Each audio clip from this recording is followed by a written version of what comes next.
तो दोस्तों, रोज़ की तरह आनंद किंग ब्लॉग में सबका हार्दिक स्वागत है। सबके मंगल भविष्य की कामना के साथ बड़ों को मेरा नमस्कार, छोटों को मेरा आशीर्वाद। मैं ठीक हूँ, आशा करता हूँ कि आप ठीक होंगे। रामचरितमानस के अयोध्या कांड के प्रसंग में दोस्तों, एक ओर जहाँ राजा के अंतःकरण में भगवान रामचंद्र जी के राज्याभिषेक की तैयारियों से पूरी अयोध्या में आनंद की अनुभूति और अनेक प्रकार के शुभता के संकेतों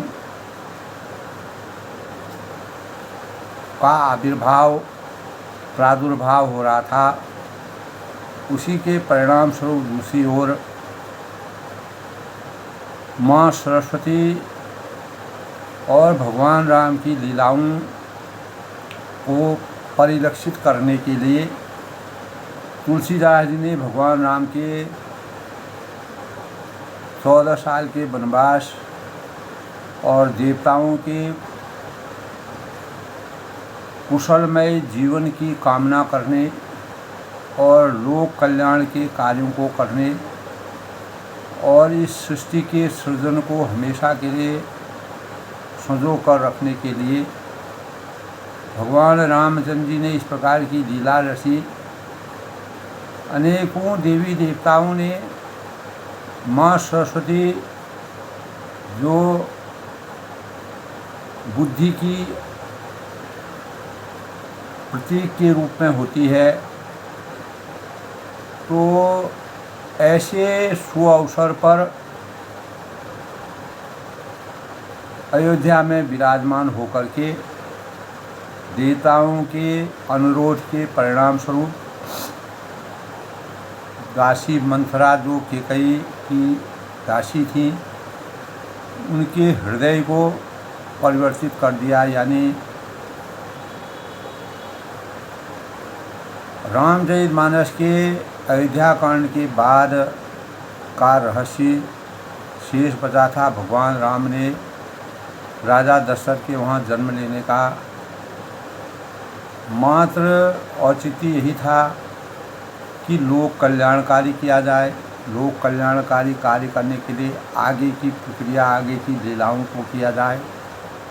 अनेक प्रकार की लीलाओं को रचकर विधि की रचना के अनुसार पारिवारिक जीवन से लेके सामाजिक, आर्थिक, धार्मिक परिवेशों से गुजरकर कैसे जीवन में मानव चेतना को जागृत किया जाएगा, उन भावों का समीचीन वर्णन तुलसीदास जी ने बड़े ही हृदयस्पर्शी ढंग से किया। एक तरफ जहाँ राज तिलक की तैयारी होके भगवान राम, यद्यपि मन से, अंतर्मन से भगवान राम का उद्देश्य त्याग के परिणाम से उन्होंने राजा दशरथ के वहाँ जन्म लेकर के और इस प्रकार की लीला रची कि कैकेयी के द्वारा मांगे गए 2 वरदानों का समय, इसी समय उनके वरदानों का के परिणाम स्वरूप भगवान राम को 14 साल का वनवास और भरत जी को राज सिंहासन, जो नीति और विधिगत था, क्योंकि बिना भगवान राम के जो है सृष्टि की रचना आगे नहीं हो पाती। और अनेक प्रकार के जो अहंकार, अत्याचारी इस धरती पर धर्म की हानि हो रही थी, अधर्म की वृद्धि हो रही थी, तो उसको संयमित करने के लिए भगवान राम को वन जाना सभी देवताओं ने अनुकूल समझा। यद्यपि अयोध्या में राजा और अयोध्या के जो निवासी थे, रानियां थी, सबको इस बात का दुख हुआ और अयोध्यावासी सब दुखित हुए। लेकिन हो गई सोई जो राम रचि राखा, को कलि तरक बढ़ावही शाखा।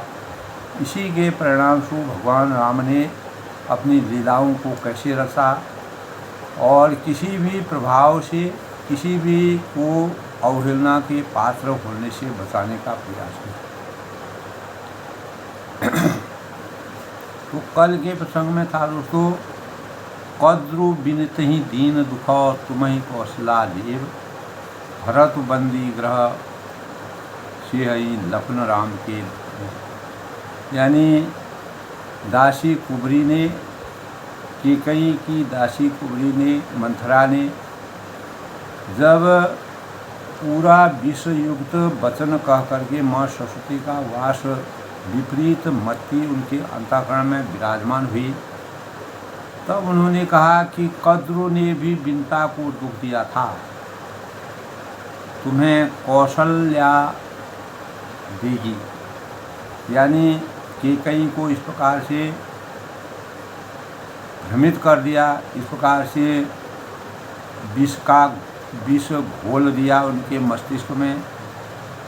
तो एक प्रकार से जो सौतन का जो प्रभाव होता है उसके कुप्रभाव को कूट करके भर दिया। भरत कारागार में रहेंगे, जेल की हवा खाएंगे और लक्ष्मण राम के नायब या सहकारी होंगे। तो यदि भगवान राम को राज्याभिषेक मिल जाता है तो अयोध्या का वातावरण पूरा बदल जाएगा। कैकेयी सबसे सयानी मानी जाएंगी। कैकेयी के कथनानुसार और भरत के कथनानुसार पूरा राज्य सिंहासन चलेगा। राजा उनकी अनुमति के अनुसार कार्य करेंगे, जैसा वह घोषणा करेंगे वही कार्य होगा।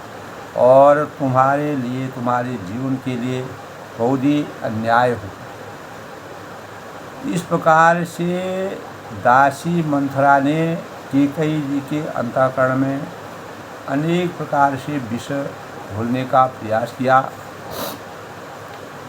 और सूर्य कमल के कुल का पालन करने वाला है, क्योंकि बिना सूर्य के कमल जो है कभी खिलता नहीं है। जब तक सूर्य का प्रकाश नहीं होगा तो कमल जो है खिलेगा नहीं। जब कमल खिलता है तो वह कितना सुंदर लगता है, पर बिना उसके वही सूर्य उनको कमलों को जलाकर भस्म भी कर देता है।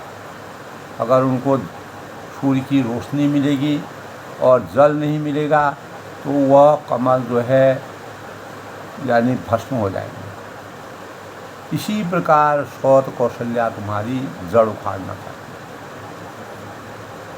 है। जिस प्रकार सूर्य की गर्मी कमल को मुरझा देती है और खिलाती भी है, अगर सूर्य के तेज से अगर कमल सूखने लगता है तो बिना जल के वह जो है मुरझा जाता है। यही यानी तुम्हारी इसी प्रकार की दशा होगी। कौशल्या तुम्हारी जड़ उखाड़ना चाहती है, क्योंकि भगवान राम को जो है राज तिलक देने के पश्चात भरत को कारागार में डालेंगी, ऐसा मेरा मत है। अतः उपाय रूपी बाँह घेरा लगाकर उसे रोंद दो, सुरक्षित कर दो। इस सुंदर समय का सही प्रयोग करके यानी राजा से वरदान मांगने के लिए तत्पर हो जाओ, तभी तुम्हारी सुरक्षा हो सकती है, तभी तुम सुरक्षित रह सकते हो, तभी तुम कौशल्या के कुचक्र से बच सकते हो। तो तुमको अपने सुहाग के झूठे बल पर कुछ भी सोच नहीं है। राजा को अपने वश में जानती हो, किंतु राजा मन के मैले हैं। अनेक प्रकार के कुचक्र भावना, जब मानव जो है होनी को अनहोनी कर दे, अनहोनी को होनी, जब इस प्रकार का परिवेश, पारिवारिक परिवेश इस प्रकार का हो जाता है तो अनेक प्रकार के मानव के चिंतन में प्रतिकूल असर पड़ता है। अगर इस प्रकार की प्रक्रिया नहीं होती, भगवान राम का राज्याभिषेक हो जाता और आगे की सृष्टि जो है जैसी की तैसी रह जाती। तो और आपका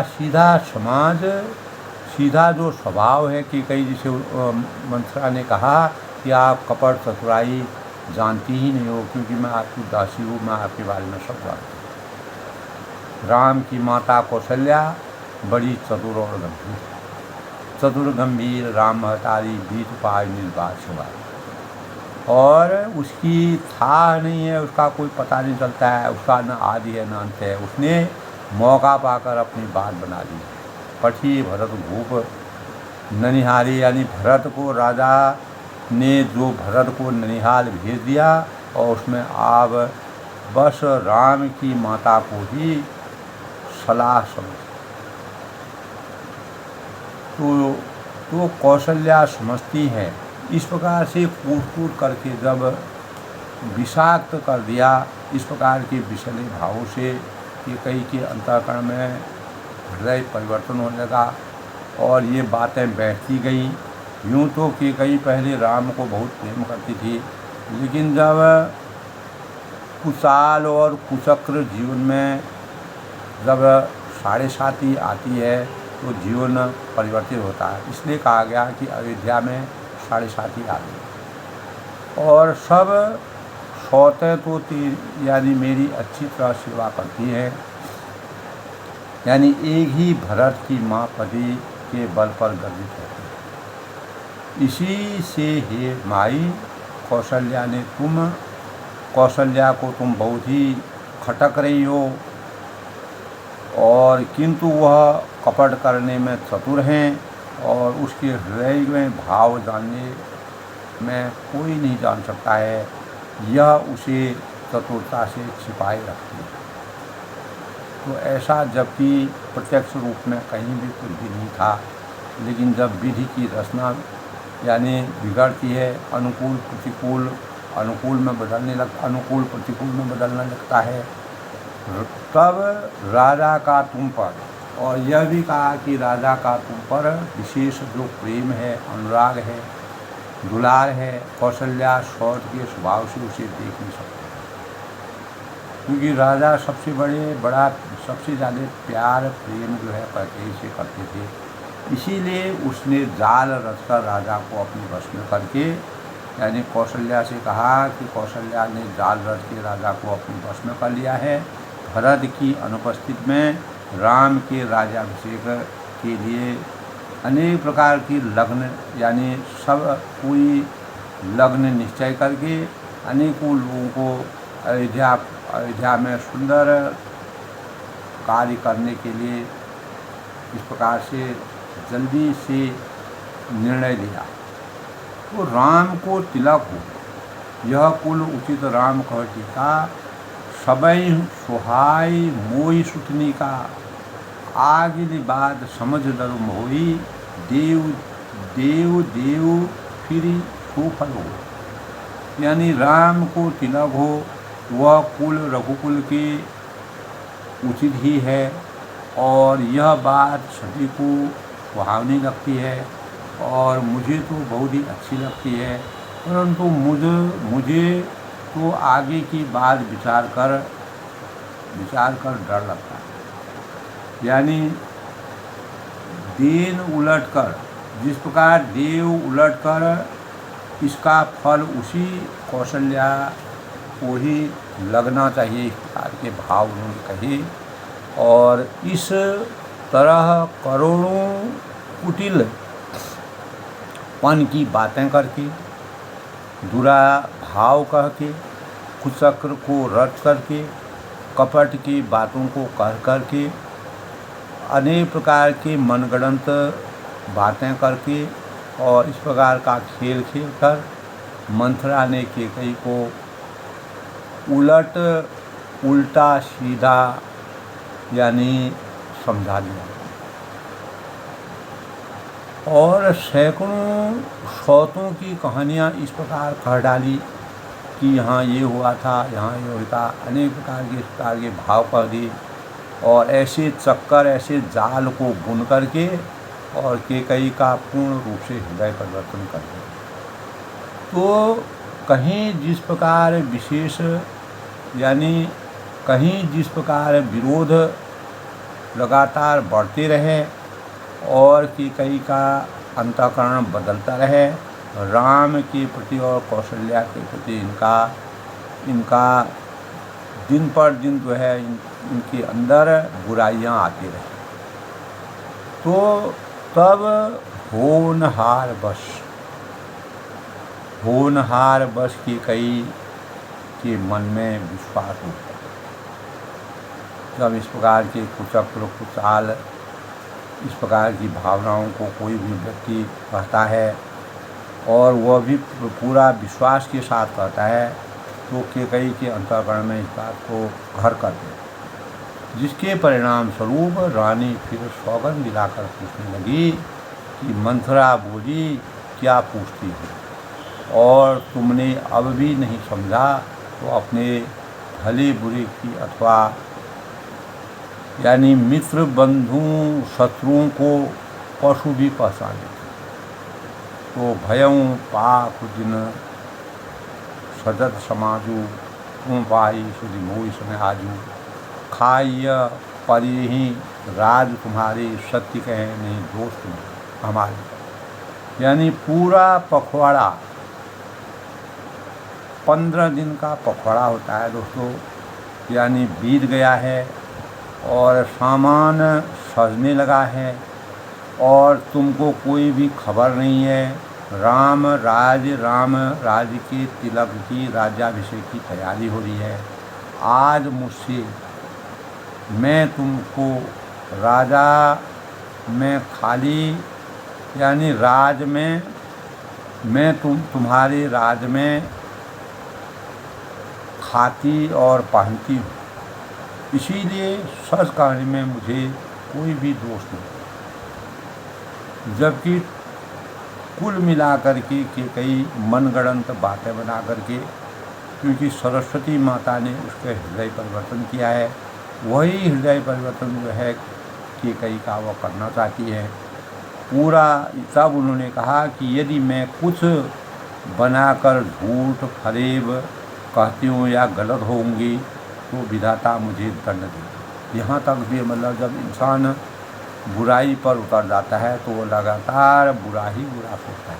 नकारात्मकता हमारे जीवन को किस प्रकार से आघात पहुँचाती है, किस प्रकार से हमारे जीवन को परिवर्तित करती है। इसीलिए जीवन को हमेशा किसी की कही हुई बात जब तक आप आँखों से न देखें तब तक उसका कभी विश्वास नहीं करना चाहिए। रामचरितमानस की प्रेरणा।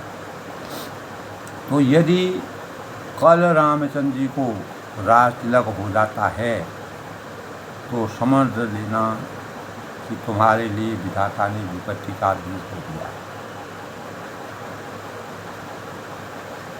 तो इसीलिए दासी मंथरा जो है केकई को इस प्रकार से मजबूत करती है कि मैं यह बात लकीर खींचकर बलपूर्वक कहती है कि हे भागिनी, यानी तुम तो अब दूध की मक्खी की तरफ फेंक दी जाओ। तुम्हारा कोई रहस्य नहीं होगा, तुम्हारी कोई इज्जत नहीं होगी, तुम्हारा कोई मान सम्मान नहीं होगा। तुम उससे यानी मान सम्मान तुम्हारे लिए नहीं रहेगा राजा के हृदय में न प्रजा के हृदय में। तो जैसे दूध में पड़ी हुई मक्खी को अलग फेंक दिया जाता है, वही उसी प्रकार का भाव उसी प्रकार का भेदभाव तुम्हारे लिए किया जाएगा। जैसे ही तुम्हें भी लोग घर से निकाल कर बाहर कर देंगे और जो पुत्र शहीद कौशल्या जी की चाकरी करेंगे, जो उनकी सेवा शुश्रूषा करेंगे और वे ही घर में रह पाएंगे, अन्यथा घर में रहने का दूसरा उपाय और। तो इस प्रकार से विषाक्त मन करते हुए दासी मंथरा ने केकई को हृदय का परिवर्तन करके कल के प्रसंग की बातों में केकई ने कितनी बुराइयां करके अगर कोई नकारात्मकता के भावों का अगर लगातार इस प्रकार के भावों को अपने अंतःकरण में व्याप्त करता है तो नकारात्मकता हमारे जीवन के लिए अभिशाप बन जाती है। तो कहूँ विनीत ही दीन दुखो तुम्हें ही कौशल्या दे। तब कहते हैं कि कद्रु ने भी विनीता को दुख दिया और तुम्हें कौशल्या दुख दे, ये निश्चित है।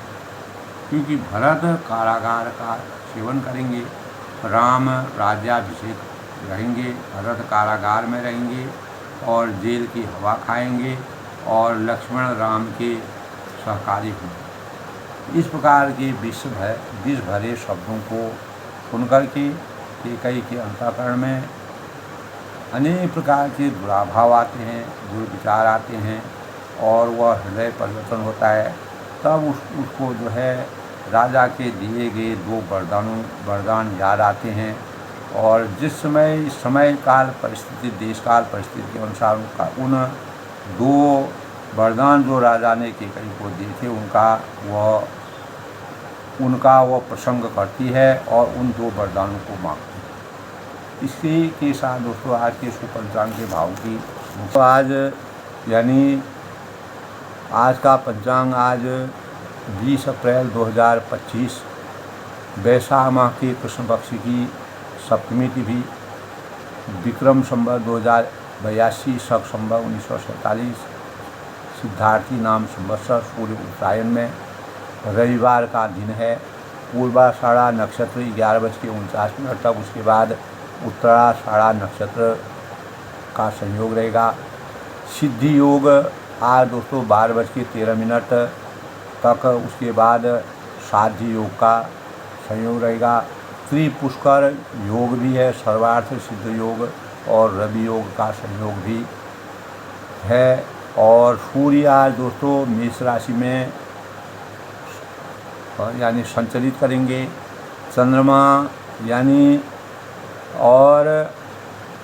चंद्रमा आज सायं 6:04 तक मकर धनु राशि में रहेंगे, उसके बाद मकर राशि में प्रवेश करेंगे। आज के शुभ मुहूर्त की बात करें तो अभिजीत मुहूर्त 11:54 से यानी 12:46 तक, इस दौरान हम कोई भी शुभ कार्य को कर सकते हैं, नया कार्य कर सकते हैं।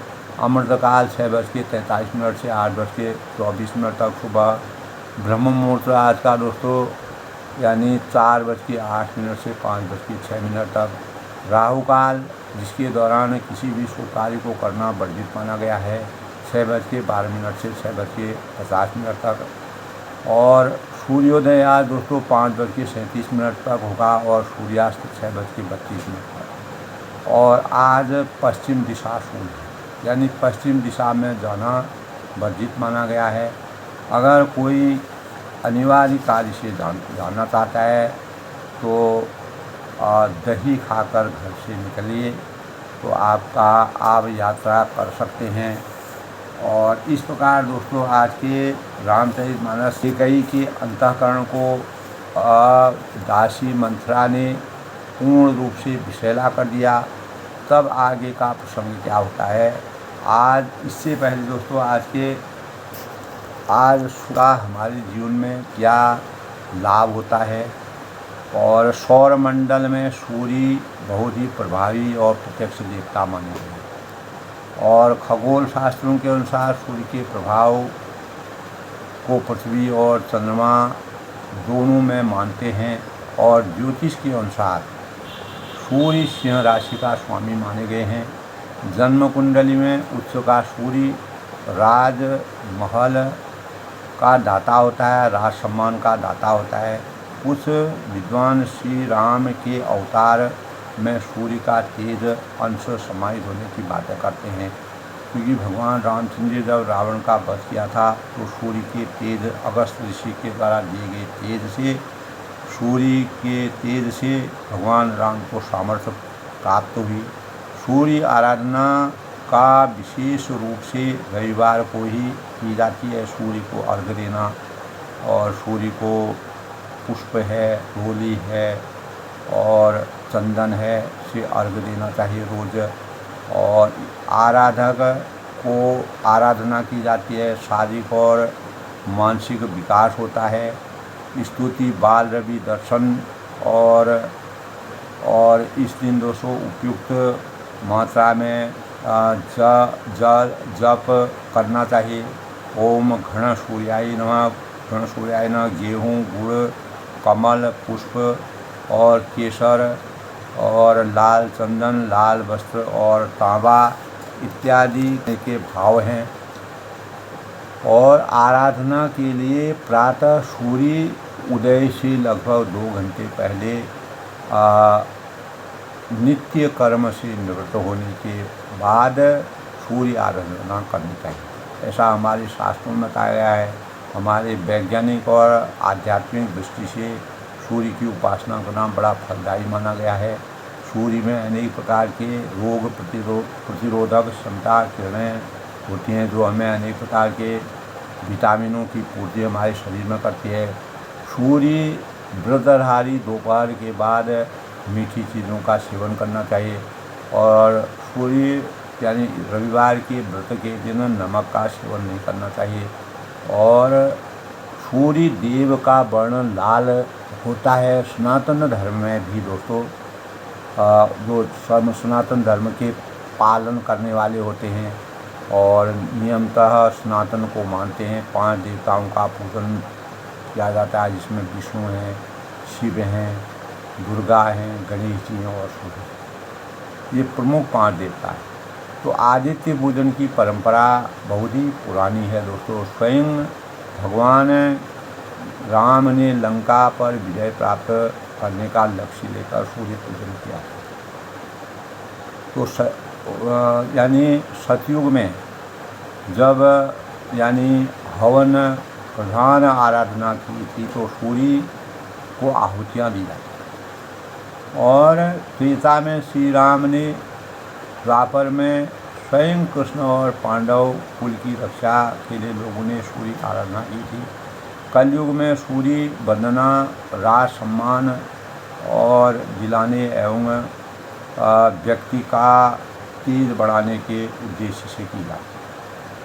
तो इस प्रकार सूर्य देव की पूजा अर्चना करने से हमारे जीवन में सकारात्मक ऊर्जा प्राप्त होती है, नकारात्मक से हम दूर होते हैं। और यह संसार जब सृष्टि में कुछ नहीं था तब सूर्य थे। सूर्य और रात और दिन का शुरुआत हुई। सूर्य में अनेक प्रकार की इस प्रकार की औषधियाँ हैं, इस प्रकार की चमत्कारी चीज़ें हैं जो आपस में टकरा करके अपार रोशनी पूरी सृष्टि में रोशनी से प्रकाशित करते हैं। और भगवान सूर्य की आराधना करने से राजयोग में प्रबलता आती है, ऐसा हमारे शास्त्रों में।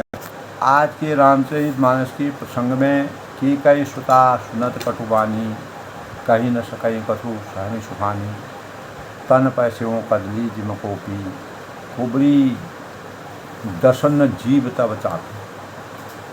तो कैकेयी ने मंथरा की कड़वी वाणी सुनते ही डर कर फूट गई। तो आज तक इस प्रकार की कोई बात नहीं हुई थी। अचानक ऐसी बात क्यों हुई? इससे कैकेयी के अंतर मन में डर और भय व्याप्त हो गया और कहीं न सकई कछु सहनि सुखानी, कुछ बोल नहीं सकती और शरीर में पसीना आ गया और वह केले की तरह काँपने लगी। जिस प्रकार कदली का पेड़ हिलता रहता है, काँपता रहता है, उस प्रकार वो काँपने लगी। तन पैसेओं कदली जिम कोपी, काँपी कुबरी दसन जीव सब काँपी। और तब कुबरी जो मंथरा थी ने अपनी जीभ दांतों तले दबाई। उसे भय हुआ कि कहीं भविष्य का अत्यंत डरावना चित्र सुनकर कैकेयी के हृदय की गति न रुक जाए। क्योंकि जो चीज़ कभी भी आदमी देखता नहीं है, सुनता नहीं है, सोचता नहीं है, अगर उसके जीवन में ऐसा दिखने लगता है, इस प्रकार का भय हो जाता है, तो मानव चेतना में हमारे रक्त की जो धड़कन होती है वो बढ़ जाती है। तो जिससे उल्टा सारा काम ही बिगड़ जाता है। हम शारीरिक रूप से कमज़ोर हो जाते हैं, मानसिक रूप से हम गिर जाते हैं, हमारे मस्तिष्क में अनेक प्रकार की बुराइयों का संचरण होता है। कहीं न सकहीं कोटि कपट कहानी, धीरज धरऊँ प्रबोध निशानी। फिरा कर्म प्रिय लाग कुचाली, बकहीं सराय में मान मरा। फिर कपट की करोड़ों कहानियाँ कह कह कर रानी को खूब उन्होंने समझाया मंथरा ने, और धीरज रखने का के लिए उसको उनको उलाहना किया। और कैकेयी यानी भाग्य पलट गया, उसे कुचाल प्यारी लगने लगी जो कैकेयी यानी मंथरा ने उनसे कहा था। तो बकहीं सराह में मान मरा दी। तब वह बगुली को हंसनी मानकर, बैरिन को हित मानकर उसकी सराहना कर दी। अब कैकेयी जी के अंतःकरण में जो बैर के रूप में वह मंथरा को यानी मान रही थी, वह जो है उनकी सराहना करने लगी। अज्ञान रूपी अंधकार अंतःकरण में व्याप्त हो गया। सुन मंथरा बात पुलको, यानी कैकेयी ने कहा कि मंथरा तुम सुन, तेरी बात सत्य है। दाहिनी आँख नित फड़कई मोड़, क्योंकि अशुभ शगुन हो रहे हैं, मेरी दाहिनी आँख फड़क रही है। स्त्रियों की दाहिनी आँख और पुरुषों की बाईं आँख फड़कना अशगुन का मानक माना जाता है। तो दिन प्रति देखो रति पुष्पने, और दिन प्रतिदिन रात को बुरे बुरे स्वप्न कैकेयी जी को, क्योंकि मन जैसा सोचता है उसी प्रकार के हमको एहसास भी होता है। और कहो न तो ही मोह बस अपनी, किंतु अपने अज्ञान बस तुझसे मैं कुछ नहीं कह सकता, क्योंकि मैं न कहीं राजमहल से जाती हूँ, राजमहल में क्या हो रहा है मुझे कुछ भी पता नहीं। तो यह मेरी अज्ञानता है। काह करूँ सखी शुद्ध स्वभाव। तो तब वह उसको सखी रूप में मानने लगी। क्या करूँ, मेरा तो सीधा स्वभाव है, दाहिने बाम न जानूँ काहू। मैं दायां बायां कुछ भी नहीं जानती हूँ, यानी इधर उधर करना कुछ भी नहीं जानती हूँ। अपने चलत न आज लगी, अनभल काहू होती है। अपने चलते जहाँ तक मेरा वश है, वहाँ तक मैंने आज तक कभी किसी का बुरा नहीं किया। स्वाभाविक है, लेकिन समय काल, देश काल, परिस्थिति, सामाजिक परिवेश, इस प्रकार के कुचक्रों के जाल में जब आदमी फंस जाता है कि अगर ये कहीं बार मोही कैसे जुड़ाऊ दी, तो फिर न जाने किस पाप को देखने के लिए मुझे एक ही साथ दूसरा इस प्रकार के अनेकों दुख मिल रहे हैं। ऐसा सोचने में आ रहा है, ऐसा विचारने में आ रहा है, अगर मेरा भविष्य इस प्रकार का होगा तो मैं क्या करूँगी। नेहर जन्म भरव बरु जाई। तब वह कहती है कि मैं भले ही नेहर जाकर वहीं अपना जीवन बिता लूँगी, अपने मायके में जीवन बिता लूँगी, जियत न करें समझ सेवकाई, और जीते जी में स्वार्थ की चाकरी तो नहीं कर पाते। तो डाह उत्पन्न होने लगा, क्योंकि नकारात्मक ऊर्जा शरीर में प्रवेश करती है। हरि बस देव जीवावन जान, जिसको शत्रु के वश में रखकर जिलाता है, मरण नीगते जीवन माने। उसके लिए तो जीले जीते जी यानी अपना मरना भी अच्छा है। अगर हम किसी के पराधीन सपनों सुखना ही, दूसरे के आश्रय में रहना सपने में भी सुखदायक नहीं होता है। दीन वचन कहूँ बहुविधि रानी। तब रानी ने बहुत प्रकार से अपने दीनहीन वचन कहे। आगे की रणनीति, आगे के भविष्य को देखते हुए पुण्य कुबरी की माया ठानी, जिन्हें सुनकर कुबरी ने यानी त्रिया चरित्र फैलाया। त्रिया चरितम पुरुष भागो देवो न जनाद कुतो मनुष्य, यानी रामचरितमानस में ही यह कहा गया है। दोस्तों, रावण भी कहते हैं कि अवगुण 8 सदा उड़ रहेंगे। नारी वचन में सत्य का अवगुण 8 सदा उड़ रहा। तो तुम मन में ग्लानि मानकर ऐसा क्यों कह रही हो? तुम्हारा सुख सुहाग दिन पर दिन गुना होगा। एक तरफ से कुचक्र कर रही है, दूसरी तरफ से इस प्रकार से समझा रही है, यही राउर अति अनबल का जिसने तुम्हारी बुराई चाही है वही परिणाम यह बुराई रूप फल पाए और सोई पावही यह फल परिवावा। जब ते कुमत सुना मैं स्वामी, हे स्वामिनी मैंने जब से यह कुमत सुना, अनीति सुनी, भूख न बामर नींद न जान, तब से मुझे न तो दिन में भूख लगती है और रात में नींद लगती है, यानी दिन की भूख और रात की नींद मेरी समाप्त हो गई। पूछहूँ गुनिन रेखती हैं खांची, यानी मैंने ज्योतिषों से पूछा तो उन्होंने रेखा खींचकर भरत भुआल हुई यह सांची। गणित करके अथवा निश्चय पूर्वक यह कहा है कि भरत राजा होंगे, इसमें कोई संदेह नहीं। भामिनी करऊँ न कहीं उपाओ, तो हे भामिनी तुम करो तो उपाय मैं बताती हूँ। अब उसका उपाय बताती है। मंथरा को सब कुछ मालूम है, क्योंकि जो पाप का घड़ा है वह घड़ा वह फोड़ रही है। राजा तुम्हारी सेवा बस में ही है, तुम जैसा चाहोगी वैसा राजा करेंगे। परऊँ कूप तुम वचन परो, सकऊँ पूत पति त्यागी, कसई मोर दुख देख बड़ो करा न करब हितदान। यानी केकई ने कहा कि मैं तेरे कहने के लिए कुएं में भी गिर सकती हूँ, तुम अगर मेरा भला चाहती हो तो मैं तुम्हारे लिए सर्वस्व त्यागने को तैयार हूँ, और पुत्र और पति को भी मैं छोड़ सकती हूँ, मुझे उससे भी कोई मोह नहीं। इतना विश्वास मंथरा के ऊपर केकई जी का हो गया। तो ये सरस्वती की माया है जो हृदय परिवर्तन करते हैं कि विषाक्त भावनाएं मानव चेतना को किस प्रकार से नकारात्मकता के परिवेश में परिवर्तित कर देती है, अनुकूल को प्रतिकूल बना देती है। कहे न मोर दुख देख बड़ो, जब तू मेरा बड़ा भारी दुख देखकर कुछ कहती है तो कम न करें हित लाग, तो भला ही अपने हित के लिए उसे क्यों न कहूँगी, वह मैं अवश्य कहूँगी।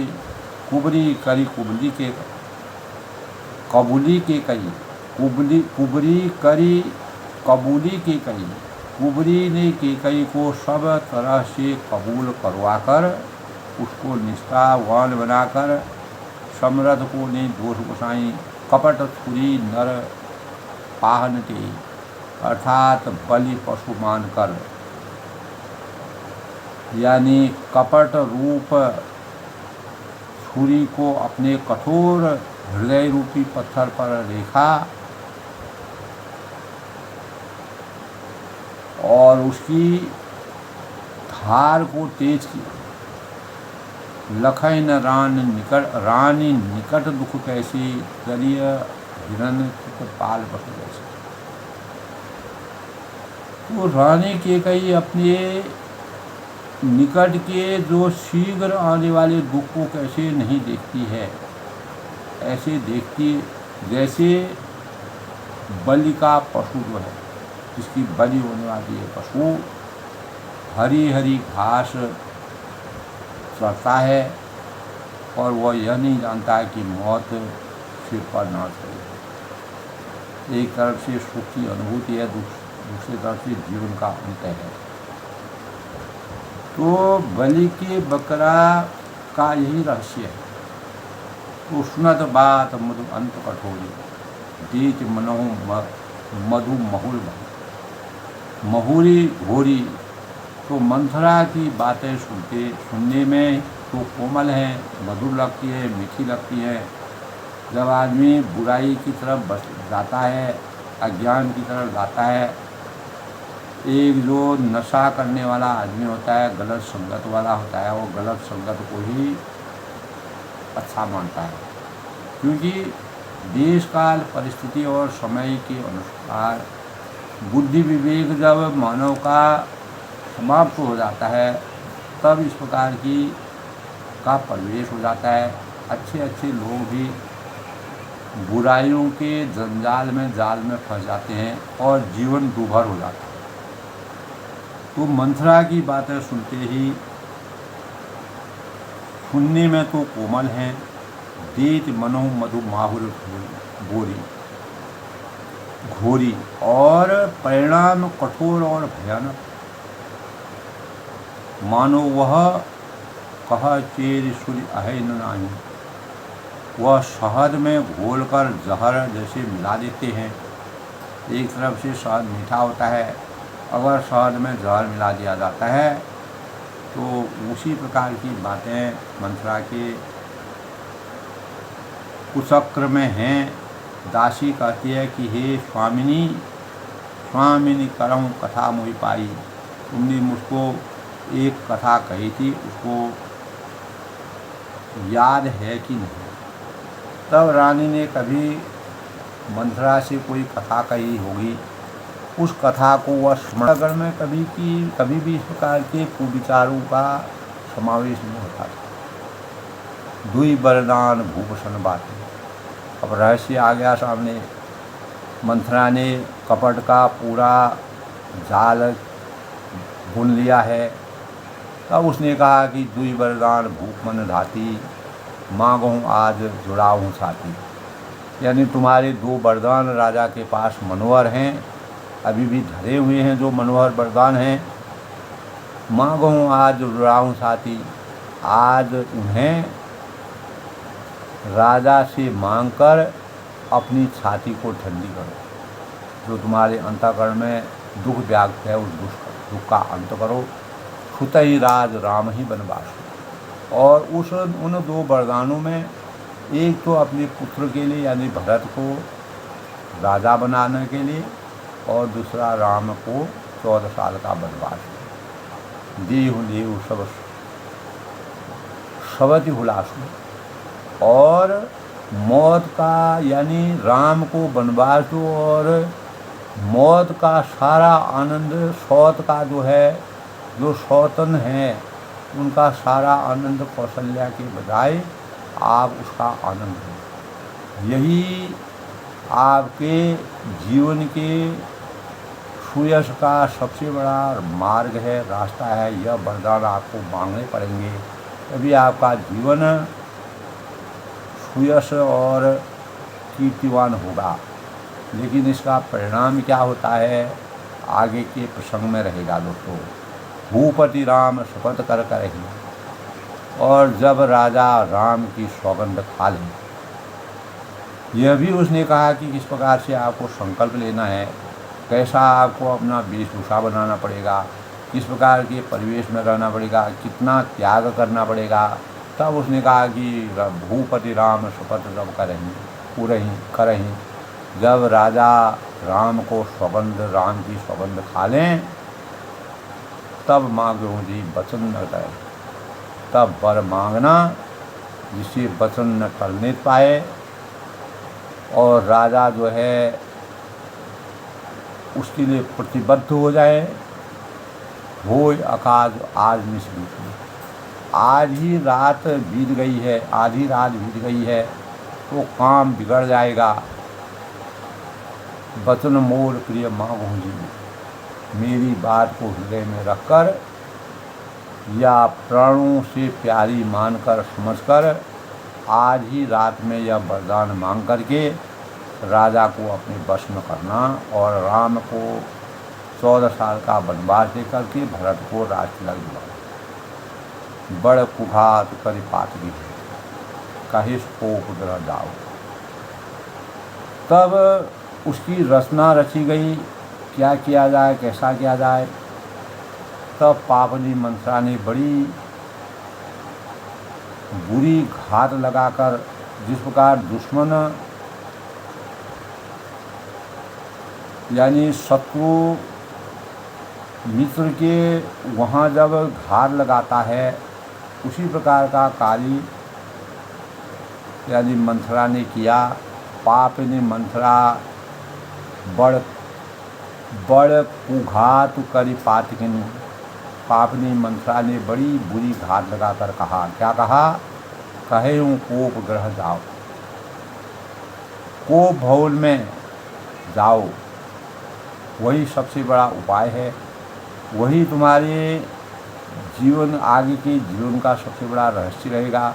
राजा तभी कटिबद्ध हो जाएंगे, संकल्पबद्ध हो जाएंगे, राजा संकल्पित हो जाएंगे, काज सवार हों सजग सबू। तब काम बड़ी सावधानी से बन जाएगा। राजा पर सहसा विश्वास न कर लेना, उनकी बातों में ना आना। यानी राजा कुछ भी कहे तो पूर्ण निष्ठा के साथ और मन वचन और कर्म से पूरा संकल्पित होकर के को भवन में जब तक हमारी बात न मानी जाए तब तक आपको को भवन से उठना नहीं है। जब राम को वनवास और भरत को राजगद्दी देने का प्रण राजा कर लेंगे, तभी आपको को भवन से उठना है, राजा को अपने वश में करना है। यही तुम्हारे जीवन का सबसे बड़ा रहस्य रहेगा। इसी से तुम्हारा जीवन अच्छा हो सकता है, इसी से भरत राज पा सकते हैं। इस प्रकार के प्रतिकूलता का वातावरण, नकारात्मकता का वातावरण का परिवेश बनाकर कैकेयी के अंतःकरण में पूर्ण रूप से हृदय परिवर्तन करके अनेकों बातों से समझा बुझाकर मंथरा ने पूरा विष घोल दिया और अयोध्या में 7.5 आ गई। और राजा जो है इसके लिए कैसे प्रतिबद्ध होते हैं। तो आज के प्रसंग में दोस्तों मंथरा ने कैकेयी को कैसे समझाया और कैकेयी उसके लिए कैसे विश्वासमय हो गई, विश्वास में आ गई, यह आज के प्रसंग का सबसे बड़ा रहस्य है। हमारे जीवन में दोस्तों यही प्रेरणा मिलती है कि घर का भेदी लंका ढाए। तो किसी भी प्रकार से अपने पारिवारिक परिवेश को हमेशा सुचारू से संयमित रूप से नियंत्रित रखने के लिए किसी के भी कुचक्र कुभावों में अपने सामर्थ्य को नहीं लगाना चाहिए, क्योंकि यह जीवन के लिए एक अभिशाप बन जाता है और जीवन बनने में देर लगती है और जीवन समाप्त होने में देर नहीं लगती है। जिस प्रकार मकान को बनाने में बहुत समय लगता है, लेकिन मकान अगर समाप्त किया जाता है तो एक झटके में मकान समाप्त हो जाता है। नींव को भरना बहुत ही कठिन होता है, नींव को समाप्त करना वह एक क्षण भर में हो जाता है। तो रामचरितमानस में दोस्तों भगवान राम ने इस प्रकार की लीलाएँ की जो हमारे जीवन के लिए एक वरदान के समान साबित होती है। यद्यपि मंथरा को अपयश का भागी बना करके कैकेयी का हृदय परिवर्तन कराया, लेकिन ये मर्यादा पुरुषोत्तम भगवान राम की लीला थी, क्योंकि इस सृष्टि में मानव चेतना को जगाने के लिए और भी कितनी लीलाएँ करनी थी। मानव चेतना में ये भी एक भाव है और आगे भी अनेकों रचनाएँ हैं। धर्म की रक्षा के लिए, अधर्म को हमेशा समाप्त करने के लिए, अनाचार अत्याचार को समाप्त करने के लिए, सांसारिक जीवन को हमेशा मर्यादित रखने के लिए तुलसीदास ने इस प्रकार का वर्णन किया है, जो हमारे और हमारे आने वाली पीढ़ी के लिए एक वरदान के रूप में साबित होता है कि हमारे बुराई करने से का क्या फल होता है, अच्छाई करने से क्या फल होते हैं। वह हमारे जो जस करे तत्फलता का विश्व प्रदान प्रभु रति राखे। तो यही बात हमारे जीवन के लिए एक संबल के समान, एक प्रतीक के समान प्रेरणा का स्रोत बनता है। सबके मंगल हो की कामना के साथ मैं सभी का अभिनंदन करता हूँ, स्वागत करता हूँ। रामचरितमानस का इसी प्रकार श्रवण करते रहें, एक एक बात में कितना दम है, कितना तर्क है, कितनी संगति है, कितना मानव जीवन का के लिए प्रेरणा है, ये कूट कूट कर भरा हुआ है। और जय श्री राम के साथ मैं अपनी वाणी को विराम दूँ।